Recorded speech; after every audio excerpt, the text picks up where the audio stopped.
शांति भैया। ओम शांति छोटे। भैया, क्या आपने आज का मुरली का गीत सुना है? गीत कितना अच्छा है, कितना अर्थगर्भित है, उसका भावार्थ कितना अच्छी है भैया।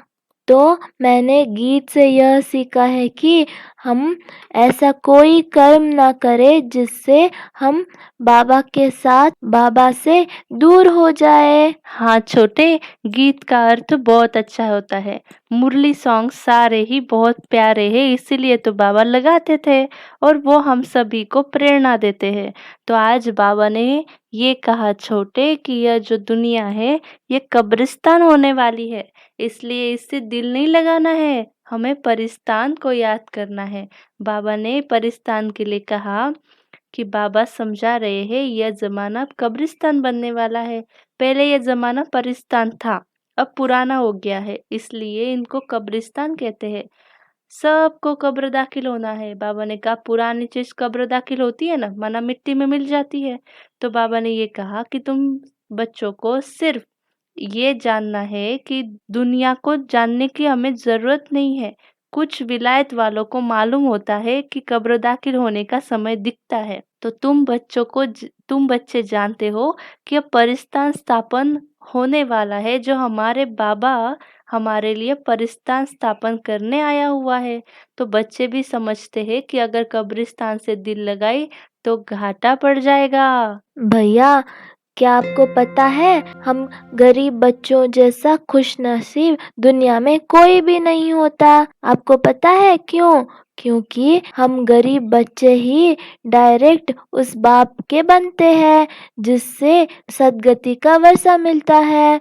गरीब बच्चे ही पढ़ते हैं, साहूकार यदि थोड़ा पढ़ेंगे भी तो उन्हें बाप की याद मुश्किल से रहेगी। भैया, बाबा ने कहा तुम्हें तो अंत में बाबा के सिवाय और कुछ भी याद नहीं आएगा, इसलिए तुम सबसे खुशनसीब हो। हाँ छोटे, आज बाबा ने परिस्तान को बहुत याद किया है। बाबा ने उसमें बात करते करते ये भी कहा कि यह खंड परिस्तान बनता है भारत ही, अब तो यह रावण का पांव है, तो ये थोड़ा समय चलने वाला है। यह सब झूठा शो है, बाबा ने कहा झूठी माया झूठी काया, सारा झूठा ही संसार है। तो अभी तो इन लोगों को लगता है कि स्वर्ग अभी है ना, क्योंकि बड़े बड़े मकान बनाते हैं। ये 100 वर्ष का शो है, बाबा ने कहा। टेलीफोन, बिजली, एरोप्लेन, ये सब इस 100 वर्षों के अंदर ही बने हैं ना। तो बाबा ने कहा ये कितना शो है, इसलिए समझते हैं स्वर्ग तो अभी है। दिल्ली पुरानी क्या थी, अभी नई दिल्ली कैसी अच्छी बनी है, इसलिए नाम भी रख दिया है न्यू दिल्ली। तो बाबूजी जो थे हमारे महात्मा गांधी जी, वो चाहते थे कि राम राज्य हो, परिस्तान हो। यह तो टेम्पररी पॉम्प है। बाबा ने कहा ये कितने बड़े बड़े मकान, फाउंटेन आदि बनाते हैं, इनको कहा जाता है आर्टिफिशियल स्वर्ग, अल्पकाल के लिए है। तुम जानते हो इनका नाम कोई स्वर्ग नहीं है, इनका नाम तो नर्क ही है। लेकिन यहाँ एक शो चल रहा है जो अल्पकाल का है, यह भी गया कि गया। भैया, अब बाप बच्चों को कहते हैं एक तो शांति धाम को याद करो। सब मनुष्य मात्र शांति को ढूंढते रहते हैं, कहाँ से शांति मिलेगी। अब यह सवाल तो सारी दुनिया का है कि दुनिया में शांति कैसे होगी। मनुष्यों को यह पता नहीं है कि हम सब वास्तव में शांति धाम के रहने वाले हैं। हम आत्माएं शांति धाम में शांत रहती है, फिर यहाँ आती है पार्ट बजाने, सो भी हम बच्चे ही जानते हैं। अभी तुम पुरुषार्थ कर सुखधाम में जाने वाले हो। हाँ छोटे, आज बाबा ने ये भी कहा तुम बच्चों को रोज रिफ्रेश किया जाता है। बाप और वर्ष को याद करो, भक्ति मार्ग में भी ये सब चला आता है ना। हमेशा उंगली दिखाते हैं परमात्मा को याद करो। परमात्मा या अल्लाह वहाँ है, परंतु सिर्फ ऐसे ही याद करने से कुछ होता नहीं है ना। उनको तो हम जानते ही नहीं, उनका पता नहीं जानते, तो याद कैसे करेंगे? और याद से ऐसे क्या फायदा होगा? उनके साथ हमारा क्या संबंध है यह भी नहीं जानते। तो दुख के समय हम उनको पुकारते हैं, हे राम। आत्मा याद करती है, परंतु उनको यह पता ही नहीं कि सुख शांति किसको कहा जाता है। तो तुम्हारी बुद्धि में अभी है कि हम सब एक बाप की संतान हैं, फिर दुख क्यों होना चाहिए? बेहद के बाप के बच्चे तो सदा उनको सुख का ही वर्षा मिलना चाहिए। अभी ये चित्र में क्लियर है, भगवान क्या सिखा रहा है, किसको सिखा रहा है और कौन सा वर्षा दे रहा है। भैया, बाबा हमें समझाते हैं कि भारत में इन लक्ष्मी नारायण का राज्य था। इन्होंने कैसे कब राज्य पाया यह कोई भी नहीं जानते, सिर्फ कहते हैं यह सत्यु के मालिक थे। उनके आगे जाकर भीख मांगते हैं तो अल्पकाल के लिए कुछ न कुछ मिल जाता है। कोई दान पुण्य करते हैं, उनको भी अल्पकाल के लिए कुछ न कुछ मिल जाते हैं। गरीब पंचायत के मुखी को भी इतनी ही खुशी रहती है जितना साहूकार मुखी को। गरीब भी अपने को सुखी समझते हैं। बॉम्बे में देखो गरीब लोग कैसे कैसे स्थानों पर रहते हैं। हम बच्चे अभी जानते हैं बल करोड़पति है, परंतु कितनी दुख है। तुम कहते हैं हमारे जैसा खुश नसीब और कोई नहीं। हम डायरेक्ट बाप के बने हैं जिससे सदगति का वर्षा मिलता है। बड़े बड़े आदमी कभी भी ऊंच पद पा नहीं सकते, क्योंकि जो गरीब है वही साहूकार बन जाते हैं।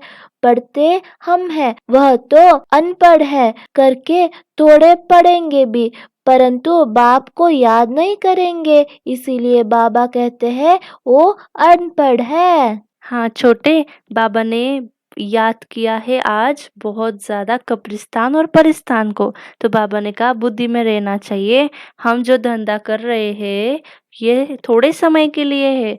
धनवान जो लोग होते हैं ना, जो धर्मशाला आदि बनाते हैं, वो कोई धंधे के लिए नहीं बनाते हैं। वह तीर्थ स्थान, वह धर्मशालाएं नहीं हो तो कहाँ रहेंगे? इसलिए साहूकार लोग धर्मशालाएं बनाते। ऐसे नहीं कि व्यापारी लोग आकर व्यापार करे। धर्मशाला तीर्थ स्थानों पर बनाई जाती है। तो बाबा कह रहे अब तुम्हारा सेंटर बड़े से बड़ा तीर्थ है। तुम्हारा सेंटर जहाँ जहाँ है वे बड़े से बड़े तीर्थ है, जहाँ से मनुष्य को सुख शांति मिलती है। तुम्हारी ये गीता पाठशाला बड़ी है, यह सोर्स ऑफ इनकम है, इससे तुम्हारा बहुत आमदनी होती है। तुम बच्चों के लिए यह भी धर्मशाला है। भैया, बाबा कह रहे हैं कि भक्त लोग बड़े प्रेम से मंदिर आदि में चरणामृत लेते हैं, समझते हैं उनसे हमारी हृदय पवित्र हो जाएगा, परंतु वह तो पानी है। यहाँ तो बाप कहते हैं मुझे याद करो तो वर्षा मिलेगा। अभी बेहद के बाप से हमको अविनाशी ज्ञान रत्नों का खजाना मिलता है। अक्सर करके शंकर के पास जाते हैं, समझते हैं अमरनाथ ने पार्वती को कथा सुनाई, तब कहते हैं भर दे झोली। तुम अविनाशी ज्ञान रत्नों से झोली भरते हो, बाकी अमरनाथ कोई एक को थोड़े ही कथा सुनाएंगे, जरूर बहुत होंगे और मृत्यु लोक में ही होंगे। सूक्ष्म वतन में तो कथा सुना नहीं सकते। अनेक तीर्थ बनाए हैं, साधु संत महात्मा आदि ढेर जाते हैं। अमरनाथ पर लाखों आदमी जाते हैं। कुंभ के मेले पर गंगा स्नान करने सबसे जास्ती जाते हैं। समझते हैं हम पावन बनेंगे, वास्तव में कुंभ का मेला यह है। वह मेले तो जन्म जन्मांतर करते आए हैं। हाँ छोटे, आगे बाबा ने ये भी कहा त्रिमूर्ति का चित्र सब बहुत गाया हुआ है, सभी जानते हैं। तो त्रिमूर्ति का जो चित्र रखते हैं ना, उसमें शिव को भी दिखाते हैं। कहा भी जाता है ब्रह्मा द्वारा स्थापना कौन कराते हैं? शिव बाबा। विष्णु द्वारा पालना कराते हैं। तुम ब्राह्मण अभी लायक बन रहे हो देवता बनने के लिए। अभी तुम वो पार्ट बजा रहे हो, कल्प के बाद फिर बजाएंगे।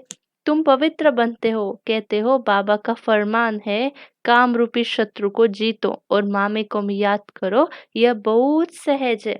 बाबा ने कहा भक्ति में साक्षात्कार होता है, सो भी अल्पकाल के लिए। तुम्हारी आश पूरी होती है, यह साक्षात्कार होता है वह भी मैं ही कराता हूँ, यह ड्रामा में धुन दे। तो ये जो पास्ट हुआ, second by second drama shoot किया हुआ है। ऐसे नहीं कहते अब शूट हुआ, नहीं, ये तो अनादि है, बना बनाया ड्रामा है। जितने भी एक्टर्स है सबका पार्ट अविनाशी है। मोक्ष कोई को नहीं मिलता है। सन्यासी लोग भी कहते हम लीन हो जाते, लेकिन बाप समझाते तुम तो अविनाशी आत्मा हो, कैसे लीन होंगे? तो आत्मा बिंदी है, उसी में 84 जन्मों का पार्ट है और यह चक्र चलता ही रहता है। भैया, बाबा ने आज बताया है कि देवताएं दुखी कैसे बनते हैं, यह कोई भी नहीं जानते। देवताएं वार मार्ग में कैसे जाते हैं, वह निशानियां देवताएं वार मार्ग में कैसे बने, यह निशानियां है। जगन्नाथपुरी में देवताओं का चित्र है तथा आदि पहने हुए दिखाते हैं। फिर गंदे चित्र भी बना के रखा है, उनकी मूर्ति भी काली रखी है, जिससे सिद्ध होता है कि देवताएं वार मार्ग में जाते हैं तो अंत में बिल्कुल काले बन पड़ते हैं। अभी तुम जानते हो भारत कितना सुंदर था, फिर तमो प्रधान बनना ही है। ड्रामा प्लान अनुसार अभी संगम पर तुमको यह नॉलेज मिलती है। हाँ छोटे, आज बाबा ने बहुत सुंदर वरदान हमें दिया। नशे और निशानी की स्मृति में रहकर सर्व कर्मेंद्रियों को हमें ऑर्डर प्रमाण चलाना है, तो हम ताज व तख्त नशीन बनेंगे। स्लोगन में बाबा ने कहा, जो भी कमजोर संकल्प है वही प्रसन्नचित के बजाय प्रश्नचित बना देते हैं। अच्छा, ओम शांति। आप सभी को इस छोटे बड़े की कॉन्वर्सेशन अच्छी लगी है तो लाइक, सब्सक्राइब और शेयर करना मत भूलिएगा। ओम शांति।